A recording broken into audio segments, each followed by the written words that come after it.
How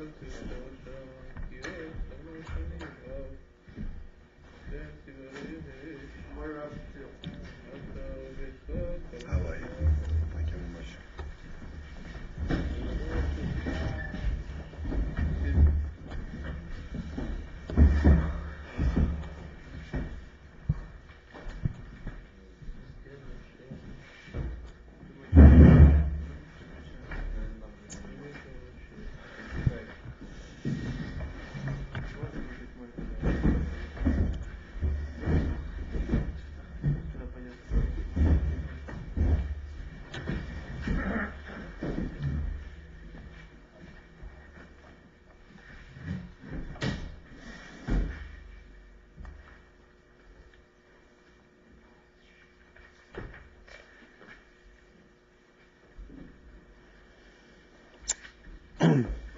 Okay.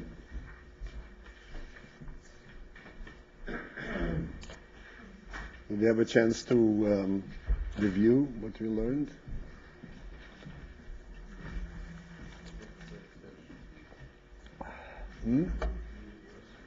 Yes, no?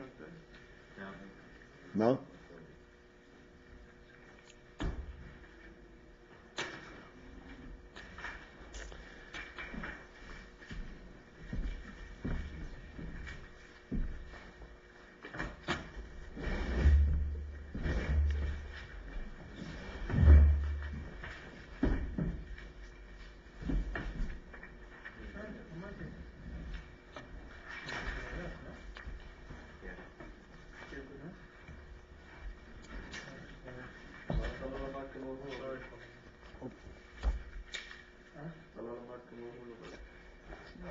All right. I really hope that sooner or later you'll be able to schedule in reviewing, because we're going to go into more complex and more deeper inyanim, and you would help to review it. As a matter of fact, what I would like to see is after you review it, you come to me with questions. How come you said such and such? What does this mean?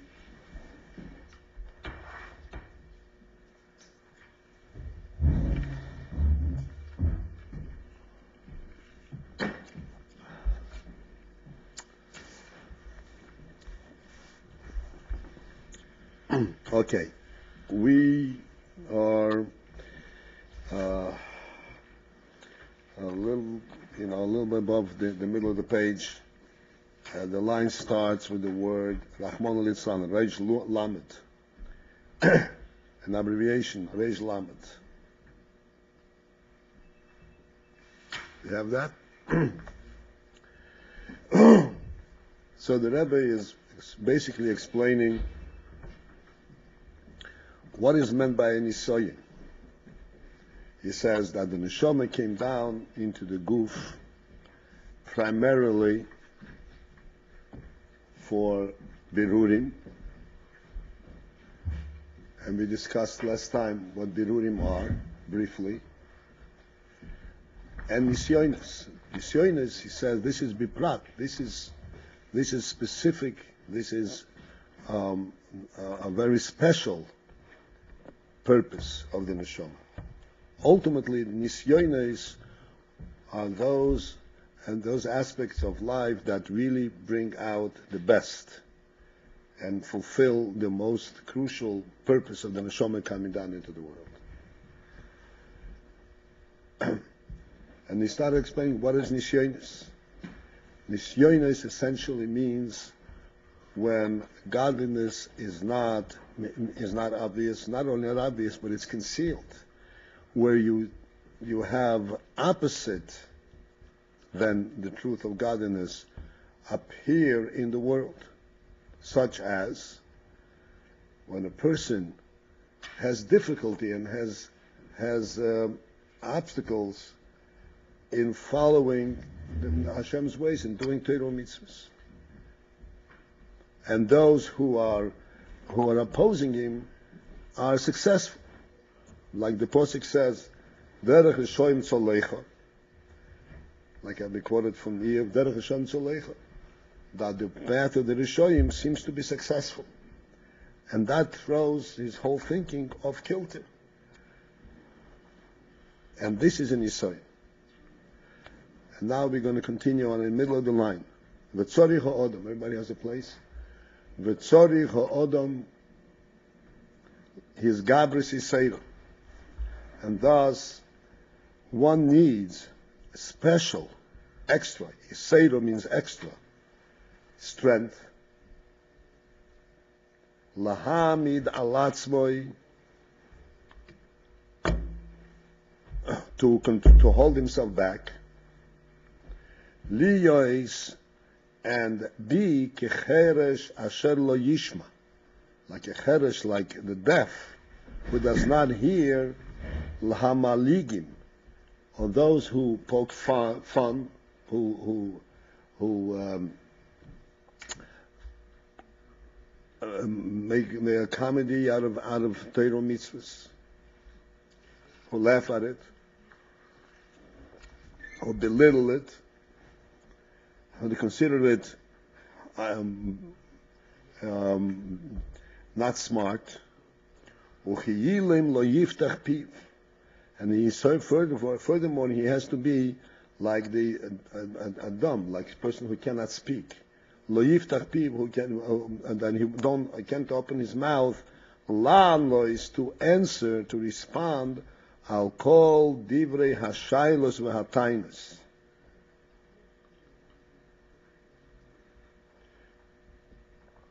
For all the questions and all the arguments, the lomo yoimru hakoifrim b'ashgocha protis. Of anything that the koifrim b'ashgocha protis are those who deny hashgocha protis, who deny Hashem's supervision over the world. V'li yois chozok b'daitoi, and he must be strong in his own mind. Ubeliboy, and his heart. Libli lochush, not to consider. L'shum minio v'ikov, not to give recognition to any obstacle, baderech, on his way, and ba'avedose, ba'teiro mitzvahs, in his avodah and teiro mitzvahs. He must simply disregard the obstacles and go against them.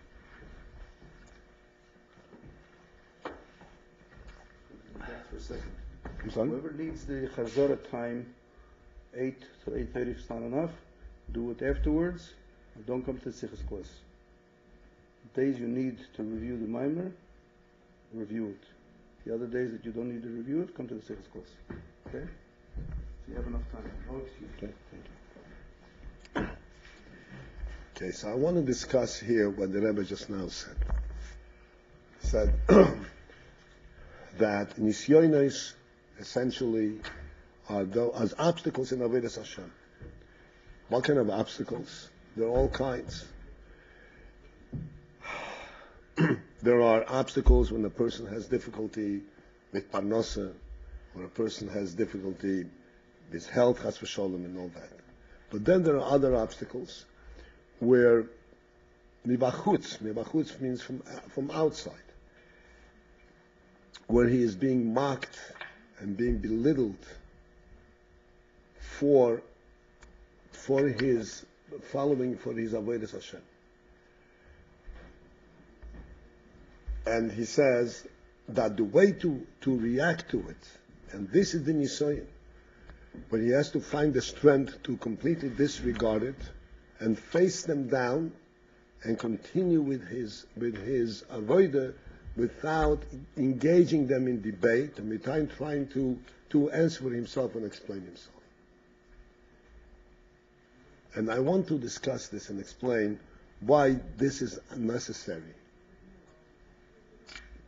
why this is the path to stand up to Nisayon.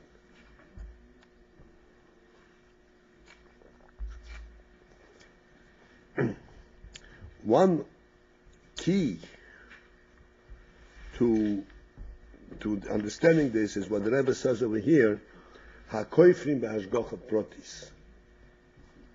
We have to understand Hashgacha Pratis means those who deny Hashgacha Pratis, deny that there is a God watching the world, watching the life.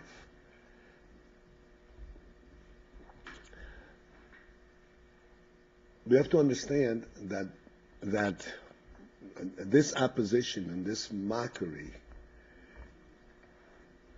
comes from a perspective, from a view, from a stance, a position where the world is viewed as completely dark and meaningless. It's not that they come from a different perspective, a different view, and different meaningful life.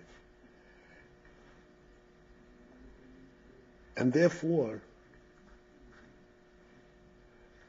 debate and trying to answer for oneself is totally futile. It's futile means it's totally useless. And not only is it useless, but this is where one can find a pitfall. One can actually fall through. Because what happens is a person who does not, a person who does not recognize God's presence in the world, essentially, he views the world no different than an animal.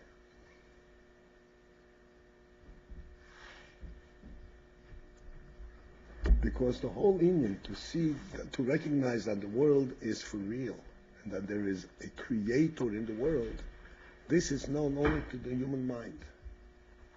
And if you close off the human mind, and you say, no, I don't want the input that I have from my neshama, the input that I have from my intelligence. Input means the view, the idea. Information. The idea that comes from my mind. I don't want to look at the world the way my mind sees it. I want to see the world the way my hands feel it, the way my feet feel it, the way my mouth feels it, the way my stomach feels it. I want to say, well, this is real. That's, if you have the money and you can buy and you can pay your way, you have the real thing. This is essentially going down and being swallowed up in the worldliness and saying, a human being, the first thing that distinguishes a human being from an animal is like we spoke the other day. A human being comes into a room and sees things happening, he asks, what's happening? Why is it happening? That's the first thing. That's because he approaches things intelligently. And the intelligence, the first principle of intelligence is to look for the reason. What is the cause? Where is it coming from? An animal is totally disinterested in why is it happening, where is it coming from.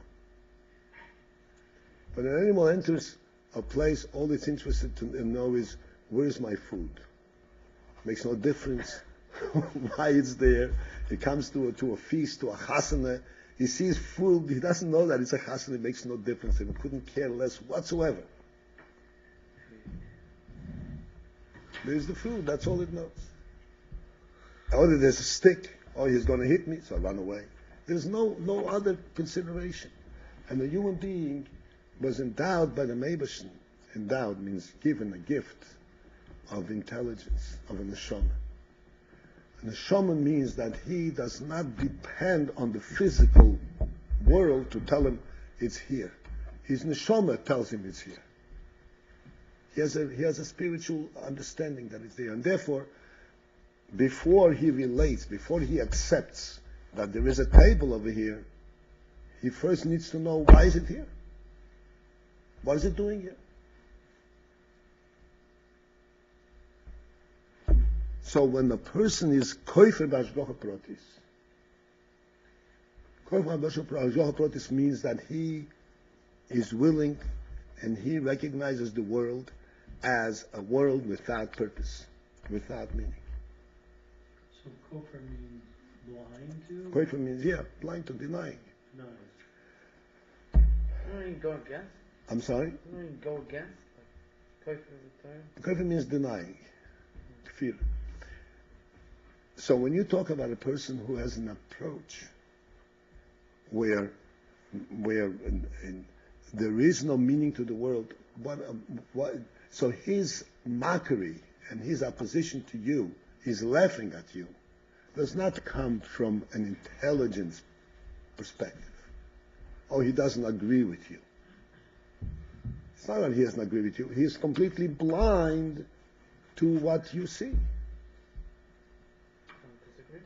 So people who don't accept Shulchan Aruch and the things that are described there as appropriate ways of relating. No, we're not talking about accept Shulchan Aruch. Every person, before he knows Shulchan Aruch, he has to learn it. And if he didn't learn it, he doesn't know it. But we're talking about Koifa Bashgocha Protis. Koifa Bashgocha Protis means one who denies that there is meaning in life, basically. Ashgocha Protis means there is meaning. There is something happening.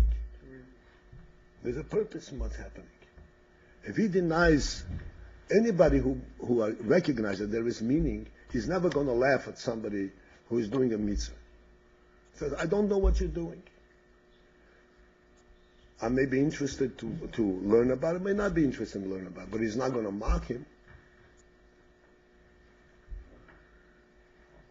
Because he knows that there are meaningful things in the world that are not just physical, but are meaningful things. One who mocks and who places obstacles that makes it difficult, that's one who is koifin as God brought this. This type of approach, there's nobody to debate. And when you start debating, you become frustrated. You can't convince him? Excuse me? You can't convince such a person? Like, is it not worth talking to him? And you have to judge very carefully. In general, one who is koifa b'ashgocha protis, you're not talking to his human part. If he would open up to you as a human being, yes, you can bring up any human being from any ditch, but he is locking himself out. He's not approaching it as a human. He's approaching with his animal as an animal. And an animal you cannot convince that there is a difference between food and a chasana. He's completely blinded to it.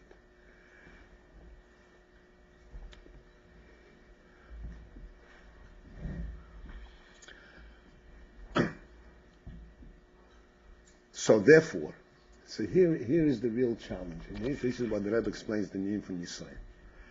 If somebody comes to you and he asks questions, and you can debate him, argue. So, whether you convince him or not, but you have your svara, your thought, and he has his thought. That does not constitute an obstacle, because you essentially recognize you live in the same world, but you have different views. But when there's a person who is mocking, which means that you have to completely disregard his presence. He completely disregard his opposition, and go your way blind, like you don't see him. That is a real nisan. That's very difficult. It's very difficult, because then it means that you are denying a certain reality in your own world. Here is a person who stands next to you.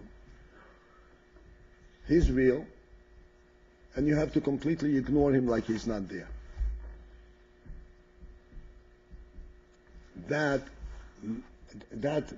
is a real nisayon. In other words, if we disagree, then we recognize each other's presence. But we disagree. That's not a problem.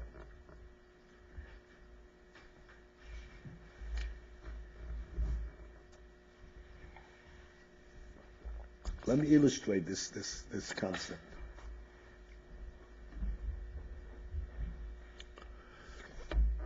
When a person is walking a tightrope, Everybody knows what a tightrope is? Tightrope.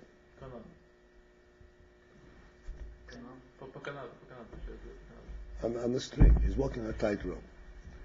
And underneath is an avalanche. Underneath could be a waterfall. And if he falls down, chances of survival are very, very slim. So besides his skill, besides his ability of balance, and he has to skill. Besides his skill of being able to walk on a tightrope and very well balanced on one path, the biggest challenge is to keep his mind focused on what he is doing, not to look for 1 second onto the water down there. Completely disregard his whole surrounding. If he should 1 second take a look over there, this is going to confuse him completely. He has to completely disregard, forget about it, I'm not in danger. That takes a lot of willpower. This is the most difficult part of the whole thing.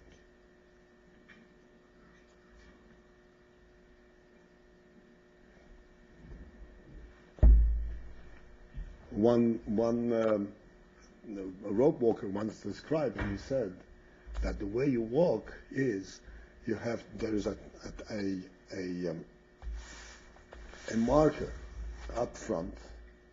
A marker is a sign, a board, whatever it is, up front, and you have to look at that board only. You're going to that board, to that marker. If you look away any place else, you're going to lose it. For a person to go in a dangerous situation and completely disregard his surrounding and keep focused on what he's trying to accomplish, that requires an enormous amount of willpower. It's not just the balance of his feet. He can be the biggest acrobat. He won't be able to do it.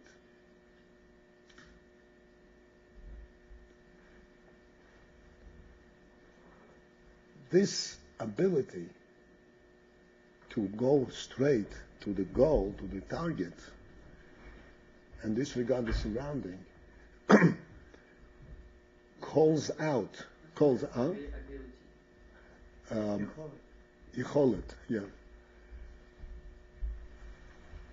This brings out, you have to use the deepest koiches, the deepest thoughts in the person. Because normally a person orients himself around his surrounding. Where am I? Oh, I'm in this room. There are people, there are chairs, there are tables. He all normally relates to his surrounding. Here he has to disregard his surrounding and what is his reality, that which he knows in his mind. So he brings out the deepest koiches of his own nefesh, of his own neshama.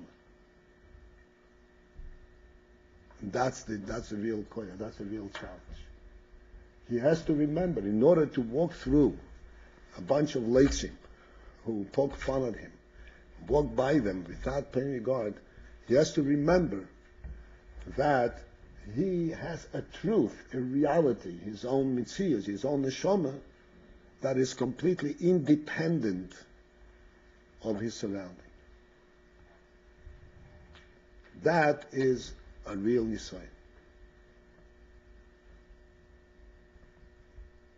Because this says, as we're going to learn, this says that if we say that he is independent of his surrounding, means that there is a God who creates him, who holds him, who maintains his presence, who makes him be. He's not dependent on what's going on around him, but there is the Rebbeishter who gives him a chayas, gives him a neshama, and that's what gives him the real life, not what's around him. And this conviction has to be so deep and so strong that it can carry him through all of these obstacles, all of these challenges. Okay, do you understand what I said? In other words, to put it simply and coming back to home, when we say that he disregards and he becomes like a deaf who doesn't hear, it does not mean that he is really deaf. It's not that he becomes insensitive. He is very sensitive. He knows exactly what's going on. But he also knows that he has a deeper and a truer presence and existence, that he doesn't have to be, that he can ignore them. In other words, this actually elicits and brings out a much deeper quality in the person. It's not just I'm blind and I don't know what's going on. This is the difference between Avodas Hashem, what we are talking about over here, and the process of mind control or whatever it's called, brainwashing. There are people who have a certain methodology where they capture a person's mind, and that person really is oblivious, unaware of what's going on around him. God forbid, that's not what we want. That's not Avodas Hashem. Avodas Hashem requires an avid and livid and living mind that is fully aware what's going on. But he also has to, and what he has to bring out and recognize that there is a truth and true neshama in him, and that he can ignore that which needs to be ignored. It's a positive thing that he ignores, not that he doesn't think, he doesn't feel. It's not true. He thinks and he feels. But he's got a power that overcomes that. That's the union of an Israel. And this brings out the biggest koiches in the person. That's what you're going to learn now.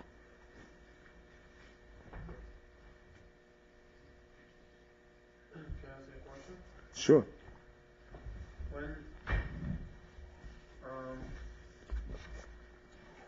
When a person finds the balance between the Nisayon and the recognition that this is a Nisayon, which you need to pass, or this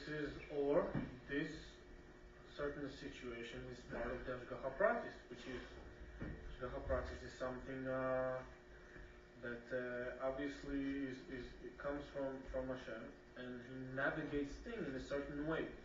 Meaning, when is the case that you need to say, okay, it's like that because it's supposed to be like that, or it's like that because it's decreed that it will be like that, and then it develops a certain indifference behavior to the situation. And when this thing is actually misleading, because sometimes it's not like that, and it's not Hashgacha process. This is a nisayon that you need to change, and you need to. And it's not, for example, a negative thing that happens. One might say, "Oh, it's Hashgacha process. What can I do? I'm like that." It's Hashgacha process, but actually, it's not like that because you are expected to change. So it can be sometimes misleading. So where do you find this balance? When do you know that it's a real Hashgacha practice, one that you should recognize, not Chas v'Shalom should be koifer in it? And when it should be Hashgacha practice, that's silly. It's Hashgacha practice in B'chinat Makiv, but the truth is that you need to change, and you have the power to change, and you should change. Right. So the simple answer to that, everybody understands the question? The simple answer to that is that as long as it is a challenge to you, and this is something which questions, it puts in question your own avodah, you cannot go and change that. Because if you get involved, it's going to swallow you up. If you feel completely strong and you're not affected by it, like let's say the shluchim will go out to all kinds of places in the world, and they don't ignore it. They take the people in, and they try to bring them into Yiddishkeit. But even there are those instances where they have to ignore, like if somebody who is trying to intentionally, like coming from atheistic, from a reform perspective, and tries to stop him, he has to ignore it. He can't go and try to change him because that's not going to work. But those people that he can influence, and he does not feel weakened by them. You know what weakened means? Then, of course, that's his job. And if this atheist comes inside his Chabad house and try to influence others, should you ignore also because you feel so confident? No, we ask him to leave the house. What do you mean? So You why don't. you cannot ignore also? At Because that he's point? going to influence others who do not have the power to ignore. And in your own house, you're the boss. No, that's nothing to do with it. What if a guy believes in a different religion? God forbid. No, you throw him out of the house. They go Jews for days that come sometimes. You throw him out. So you can say this about everybody. Everybody is like. No, not everybody. Everybody All the has- Chabad houses are full with people who don't know anything about Torah and mitzvahs. but they also But they're have not their koifim laws. by the Hashgacha Pratis. They're not koifim. They all know. And they are very eager to learn and to listen. It's a completely different thing.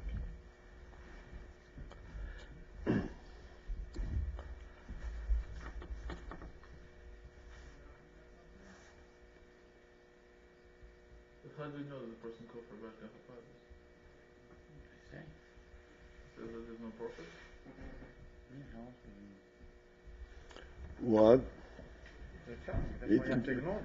Because they're talking. If he comes in opposition to you, it's a different thing whether he says, okay, listen, Rabbi, leave me alone. You know, if he comes in opposition to you, that's a different thing. I know that my son in Long Island, John told me a story. This year, he put up a menorah in a different town I'd never put up before. And in that town, there is a reconstructionist. You know what a reconstructionist? That's even left of reform. They have one Pesach Seder. They have one night of Seder sometimes. I don't know what they have. And over there is a community, whatever it is, and the Rebbetzin of the reconstructionist calls him up, and she says that we had a meeting in the community, and we decided that we don't want a menorah in here. So he very nicely said, I understand that you decided not to, but I want to put it up. And many people of your community come to me, to my shul to daven. So they certainly want me to come in there and put on the menorah. So he had to stand up pretty strongly to her and not argue with her, why not? Well, please, let me do it. He just said to her, I'm going to do my own thing.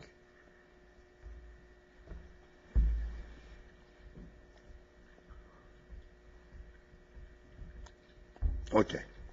So I just wanted to understand the insight, what is meant over here, that he is blind and he is deaf and he is dumb. It's not deaf and dumb. It's just that he has that much deeper powers, insight and conviction that carries him through. Isn't it like, tell me if I understand it right.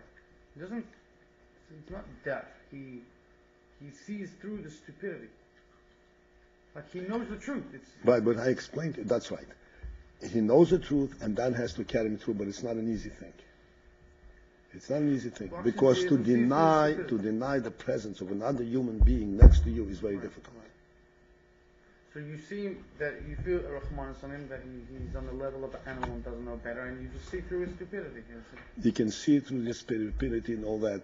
It's not. Yes, of course we can. Even if lahavdil a goy, a shegitzel, stands and laughs at you, it affects you. Right. That's a human thing, because a human being is social, like we discussed yesterday. He's going to be affected. And here he has to be able to deny, to ignore this, and go on with his life, with his avodah. One of the most difficult things, that's what we explained yesterday, one of the most difficult things is the social pressure. Because that's human nature.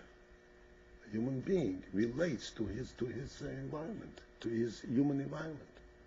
There's no way to ignore it. That's what a human being is.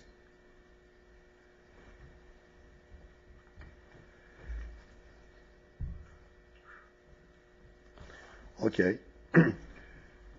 Let's go on further. But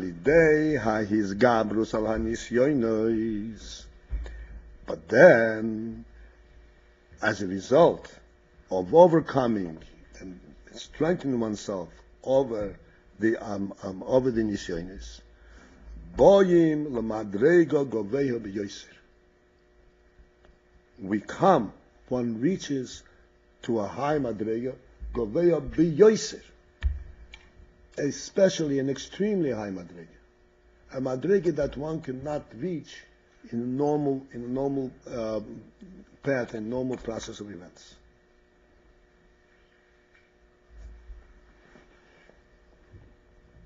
This is what we are set to explain here. What is this madrega and how come we need special nisayon for this? V'zehu, and this is the meaning in the pasuk, the implication in this pasuk. Ki menasse havaya lekeichem eschem lodas. And havaya lekeichem, your God is Menasse, tests or gives you nisyonis, lodas. In order for das, what's meant for das, the alidei ha-nisyonis, because as a result of nisyonis, boyim libchinas das, become to a bechina, to a quality that is called das.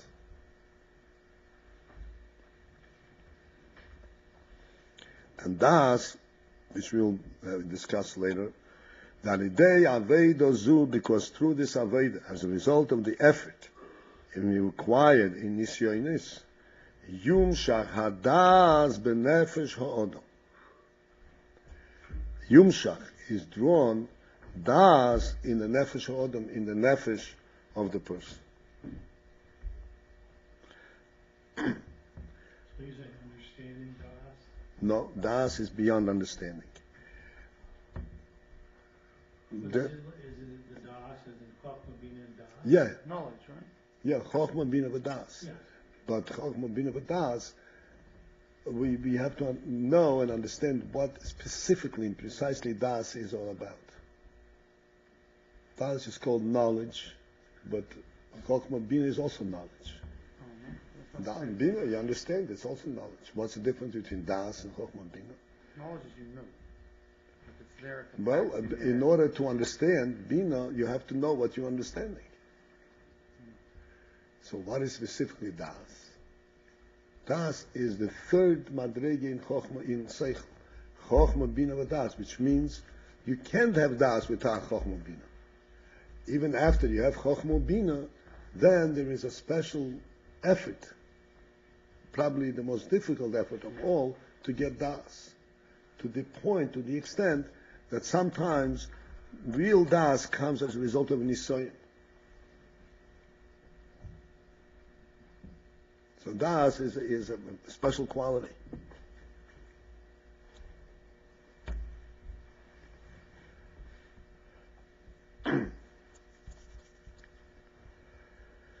The Hainu. Now he's going to explain what this is. What is das that we're talking about? It means that he will have das, which would mean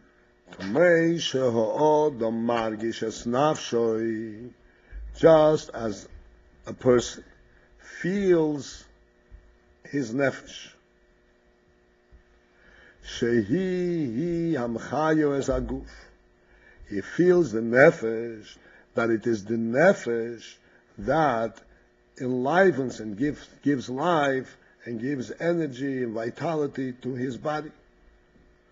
Ubilodo, and without this nefesh, harei ein lehaguf kiyum klal. The body does not have any means of existence, of sustenance at all, without the nefesh.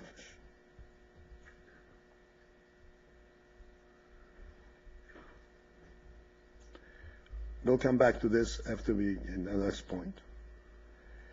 Kach, like in the same way, hinemurgosh etzloi, he will become felt and sensed by him. Kihu yizborei chaya chayim. That Hashem is chaya chayim, is the life of lives. That He is the real source of life.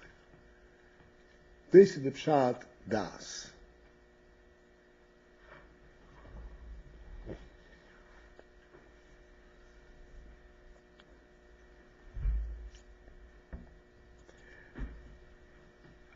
In order to explain this inyan, I have to step back a little bit and discuss with you the inyan of Chochmah Bina V'das briefly. You learned in Tanya that Chochmah Bina V'das, these are the primary, the highest koichos in a person. And from this come the midas, come the attributes, love, fear, and so forth.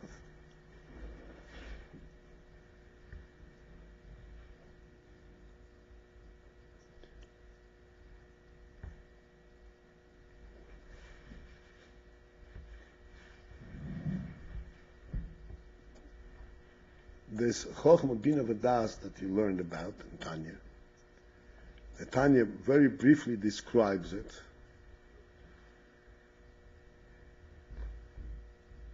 And essentially what he says is like this, that every nefesh, every person, a human being, has in him a koyach called Chochmah.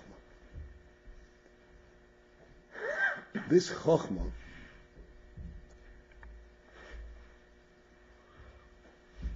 is that which gives a person the sense that the sense of what he is or what a human being is.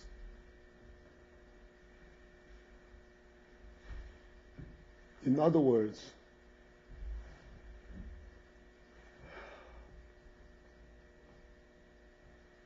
a person, like we said before, a person lives in the world, and as such, like an animal also lives in the world. But an animal is part of his environment completely. Doesn't have a sense of what he is, what he stands for. Whatever comes his way, that's what he is. A human being has chokhmah, which means he knows what he stands for. The reason that he recognizes another person next to him is not because the other person can hurt him or the other person can give him food, but because he recognizes that he, as a human being, has to recognize the other person. He has to recognize his whole environment. He has, in other words, the world as perceived by the human being is a world perceived with his intellect primarily, not from experience. Oh, this is hot, this is cold, this is pleasant, this is unpleasant. That's how an animal relates to the world. A person primarily, first of all, has a definition, has an idea of what the world is about. And this is why the world becomes real to him, because he has that idea. So that to the person, to the human being, the world is first and foremost defined by his intellect rather than by his experience. Can we understand that?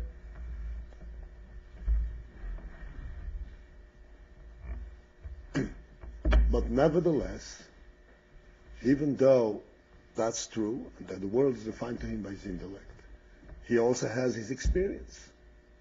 He also has feeling of hunger and comfort and discomfort and all the other things. And thus, this is what the Alter Rebbe describes, that this is the conflict. The Yetzer Tov and the Yetzer Hara, the Nefesh Olikis and Nefesh Abamis. Nefesh Abamis says, I couldn't care less what the world is about, I just want to have that which is comfortable for me. And the Nefesh Olikis says, it has to make sense. It has to be meaningful. It has to be valuable. Otherwise I can't relate to it.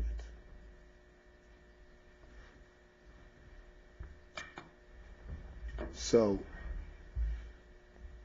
a person has Chochmah and Bina. And in this Chochmah and Bina he can understand fully well and explain to himself what the world is about and what he has to do and so forth. And at the same time, he can be completely influenced, completely lose sight of what he understood, and be completely back in the world and be completely influenced by his Nefesh Abamis, and completely lose sight of what he understood.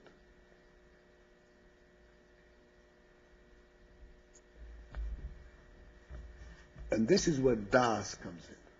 Das means that he actually not only understands and knows the truth, but that truth becomes his own mitzvah. This is how he is. Not just that he knows it intellectually, but this becomes his sense of the reality. This is how he senses it. This is how he sees things.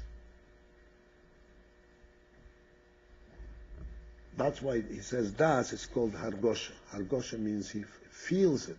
Not he knows it in his mind intellectually, but he feels it. Like a person feels that the table is here with his hands. And Das means he feels the truth of Elokus, the truth of life in his mind. And this is what the Rebbe is explaining over here. That he will have Das. The first step of Das, this is what's called Nefesh HaSichlis or Nefesh HaEnushis. In other words, even though the Alter Rebbe speaks about two madrigas, Nefesh Olikis and Nefesh Abamis, right? Nefesh Olikis and Nefesh Abamis.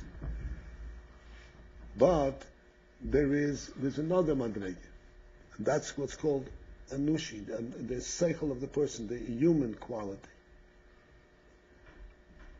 Even without the Nefesh Olikis, a human being, even Lahavdala Goy, is also different than an animal. It's completely different structure. What is the difference? An animal is there, and he eats and he sleeps and he attacks and he just runs away and all that, but he's totally unaware of what he's doing.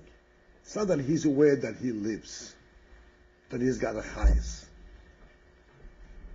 It's all experience. It's all experience. I like this, I don't like this. A human being has the sense, first, that he recognizes that he has a nefesh. He recognizes the difference between his nefesh and his body and his goof. He knows that the goof doesn't live on its own. That the goof has a nefesh. That he can think. One most obvious difference that defines a human being is that a human being can contemplate. You know what contemplate means? He can think and plan what he is going to do. And he can make a decision. Should I do it or not do it? He is not spontaneous. He's not forced to react in a certain way. That means that he has a nefesh. He can think in a spiritual level, not react immediately on the physical level. Okay? This is the pshat, this is the meaning that he is margish, he feels his nefesh. He feels that he has a nefesh that gives chayes to the guf. The guf doesn't live on its own. It's the nefesh that gives chayes to the guf. And he has every ability to control what he's doing. When a person walks, for instance, even though he may be walking very fast, every step is a decision. Make the next step, make the next step. He's not just oblivious to what he's doing, it's happening automatically. Because his nefesh is what directs him, is what gives him chayes.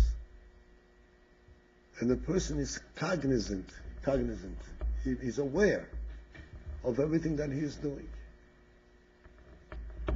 There's an interesting halacha that demonstrates this.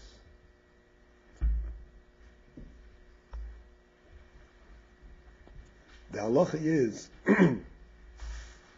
you know that in the Sun you learn, you may have learned it before, that there is a din of nezek, that if your animal damaged somebody's properties, you have to pay for it.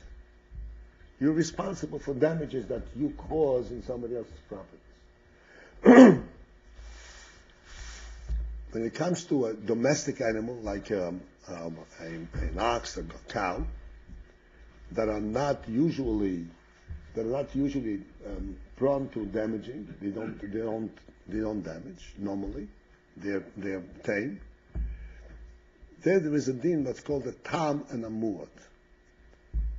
In other words, you're not obligated to foretell and to suspect that your animal is going to go and break somebody's house, because an animal doesn't do this kind of thing, and therefore you're not liable.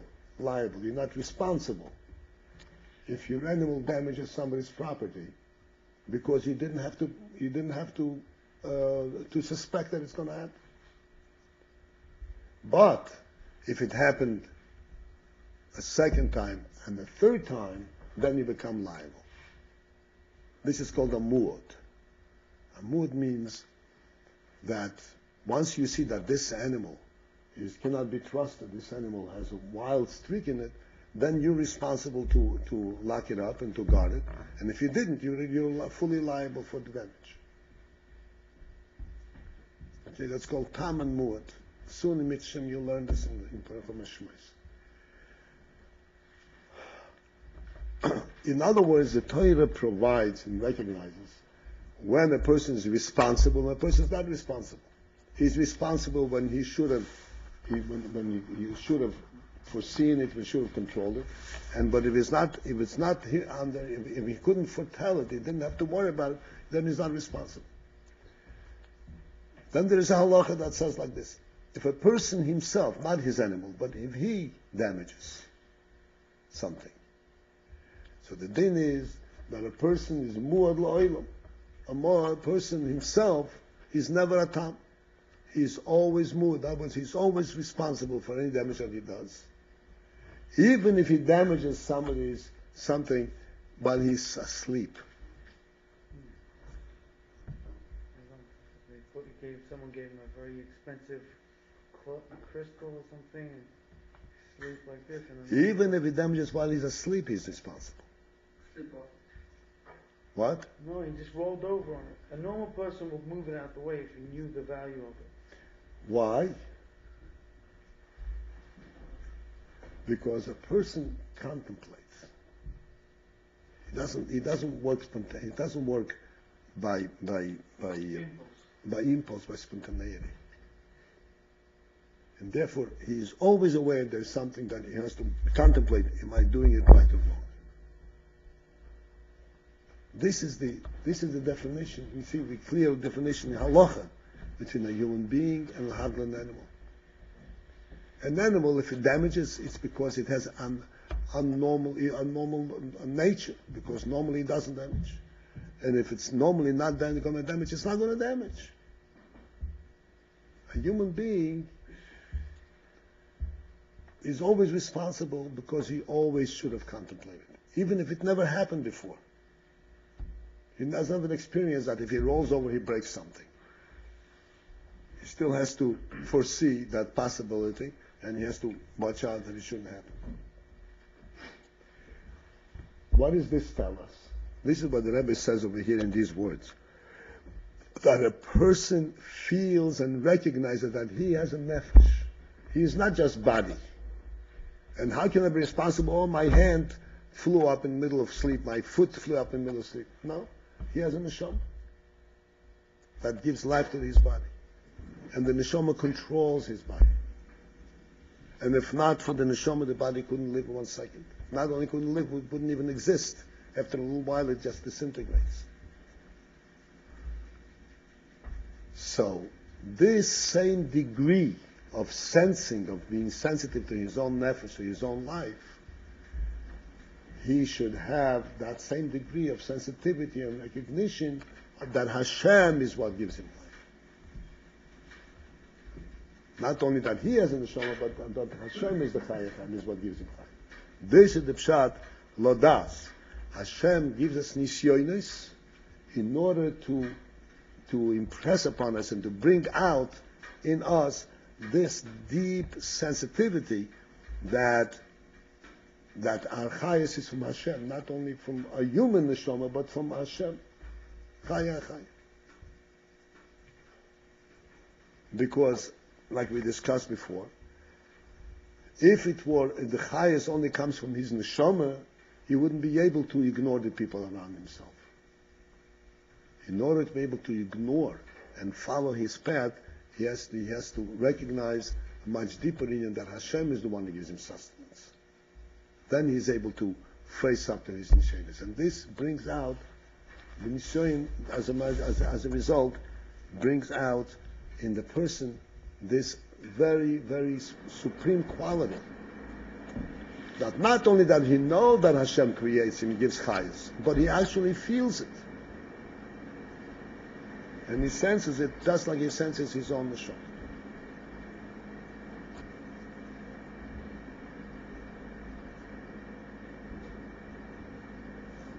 Okay?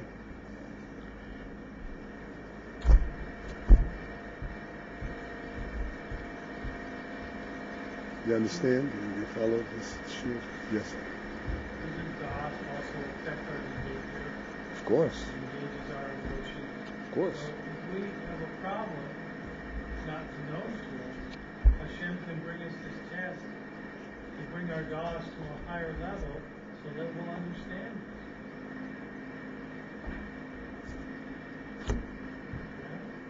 this. Yeah. Das is the source of the midas. Right. Defines what the midas are. Okay, understand? A little bit, or you'll get help. I saw you were tired. Okay, this is it for today. As I said, I hope you have a chance to review it. And I hope you have a slew of questions when you come back on Monday. When can I speak to you? That's not the question I was expecting. I know that, but that's the question I want to ask. Okay. All right. You want to switch off the? Can I tell you something before you go? Very short thing. We can talk now. Yeah.